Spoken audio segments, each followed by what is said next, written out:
All right, the ObamaCare blame game. Affordable Care Act co-architect Jonathan Gruber pointing the finger at President Trump for health care's rising costs. Take a listen. Look, and whose fault is this? Before President Trump was elected, there were no counties in America that did not have an insurer. Then you have a president who comes in, undercuts open enrollment, doesn't honor the obligations this law makes to insurers. All right. And as a result, premiums are going up and insurers are exiting. Right. Here now is Joe Borelli, former Trump campaign co-chair for New York State, Jessica Tarlov, Bustle's senior director of research and a Fox News contributor. Joe, I mean, we did so many stories in the run-up to the election in that time period. Arizona price increase, 116%. Tennessee, 63%. Oakland, I mean, we can put up the map. I can go on and on.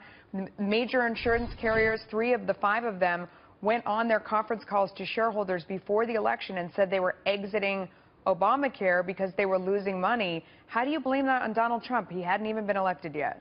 Look, I don't know. I don't know if Mr. Gruber was awake in 2016, but the collapse of Obamacare was actually a thing. On Election Day itself, 17 of 23 Obamacare co-op exchanges had already gone bankrupt or out of business. This was a problem going into the election. And, you know, look, Donald Trump isn't to blame for Obamacare's failure, but Obamacare's failure is partially to blame for the election of Donald Trump. That's a tough pill to swallow for some of the Democrats, and you see that they're reacting, in this case, like a petulant child who doesn't want to take responsibility for that which he created. Jessica, I mean, we saw that in exit polls. We saw that in interviews ahead of the election, that one of the reasons why people wanted a change and were looking to Donald Trump is because they were so worried about the skyrocketing cost of their health care and the huge deductibles. Yeah, absolutely. It was, as Joe pointed out, it was a critical issue that helped propel Donald Trump to the presidency. I would say, of course, that the overall cost of health care is down this last decade from the decade before that. But, I mean, I understand completely. What I would say is actually that the blame should be placed squarely on the shoulders of both Republicans and Democrats who haven't worked together to fix the issues with Obamacare, to talk about real solutions to repair this plan. And that's what I think actually the Senate is going to come out of the Senate at this point.